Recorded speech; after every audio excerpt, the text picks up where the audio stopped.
السلام عليكم ورحمة الله تعالى وبركاته متابعين الأعزاء، أهلا ومرحبا بكم في فيديو جديد متعلق بالبطولة الجزائرية. البطولة الجزائرية التي لم نتحدث عنها منذ أشهر. أصبحنا نتعب من الحديث عن هذه البطولة، خاصة أنه أصبحت مملة جدا والمولودية هربت كثيرا باللقب. الآن أصبح الفريق شاسع جدا، التراجع الرهيب لشبيبة القبائل في الآونة الأخيرة ترك الفرصة والفسحة كاملة لمولودية الجزائر للهروب. صراحة هي ما عندهاش منافسة هذا العام. على كل حال الجميع أجمع، تقريبا الناس اللي تفهم ولو قليلا كرة القدم رشحت المولودية للتتويج باللقب، وهذا ما كان وهذا ما سيكون. الفريق في طريق مفتوح وبعيد كل البعد مستواه على الفرق المنافسة الأخرى. لحد الآن له فرق 8 نقاط على شباب بلوزداد، وعنده مباراة مؤجلة. تخيل، هو لاعب 13 عنده 32، وبلوزداد لاعبين 14 عندهم 24 نقطة. والفرق الأخرى حدث ولا حرج، معاناة، فرق تعاني، فرق تراجعت نتائجها. وشبيبة القبائل أكبر فرق 19 نقطة، تخيل، من 13 مقابلة. اليوم ستواجه مستقبل الرويسات في ملعب حسين أيت أحمد لتحسين الصورة على الأقل، ورفع الرصيد إلى 22 نقطة والاقتراب من بلوزداد الثاني. طبعا المركز الثاني ليس ببعيد باش نكونوا واضحين، لأنه الشبيبة عندها 19 في المركز العاشر، مع بلوزداد 24 في المركز الثاني 5 نقاط. يعني ما كاش فرق كبير. وحتى الفرق اللي ما تجي بعد مثلا مثل وفاق سطيف 16 نقطة و15 نقطة، مع بارادو والرويسات أصحاب 16 نقطة. وبالتالي المولودية في خارج السرب. مولودية البيض من الضفة الأخرى تقريبا نزول رسمي ب3 نقاط، ترجي مستغرب 9 نقاط. أما من جمعية الشلف إلى بلوزداد فالفارق 11 نقطة. وبالتالي كل الحظوظ واردة، كل الإمكانيات متاحة. لعبة الكراسي متواصلة، يعني تقدر تفوز مباراة تلقى روحك ارتقيت 5 مراتب 6 مراتب، تراجعت 5 مراتب في حالة الخسارة عادي. وبالتالي فوضعية شبيبة القبائل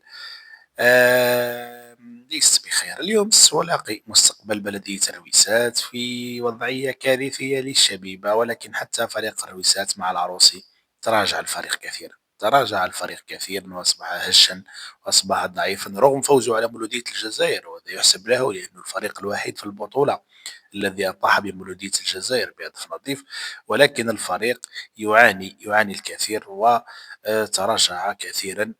مباراة طبعا بين فريقين، ربما عامل الأرض والجمهور فقط من سيسمح لشباب القبائل بالفوز ب3 نقاط، وكذلك الضعف الملحوظ لفريق الرويسات خارج الديار. ربما هذان العاملين سيسمحان لشباب القبائل ممكن بخطف هذه ال3 نقاط، ولكن الرويسات كذلك قادرة على الاستثمار في الظروف الصعبة والنتائج المخيبة جدا لشباب القبائل. الإقصاءات من كأس الجزائر، المعاناة في البطولة، المهازل القارية. صراحة شباب القبائل هذا الغياب الفترة الطويلة اللي ما تكلمناش على كرة القدم حدثت له أشياء محزنة، أشياء آه، أثرت كثيرا على الجماهير وخلتهم كرهتهم في البطولة هذه وكرهتهم في هذا الفريق حاليا.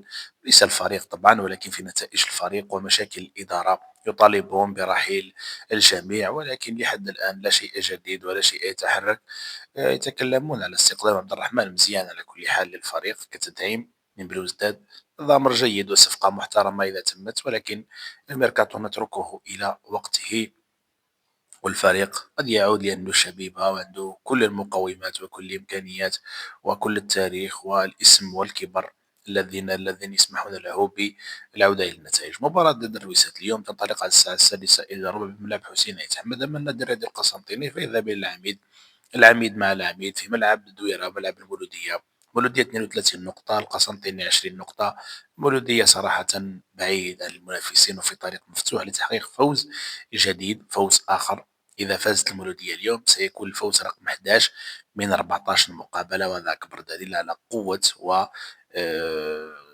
سيطرة المولودية على هذه البطولة بجدارة واستحقاق رغم بعض التجاوزات، رغم بعض الأخطاء التحكيمية في بعض المباريات. لكن الفريق بالإقناع ضرب سطيف ب3 أهداف في الوقت اللي زعما سطيف بدا على الأقل يعودوا إلى الطريق، ولكن المولودية لم يرحم أحدا ولم يفوت الفرصة ضد أحد، فقط إلا في مباراة الديربي مع اتحاد العاصمة وخسارة مع الرويسات، وتعادل في تيزي وزو في آخر مقابلة بهدف لهدف، وكان متقدم أصلا.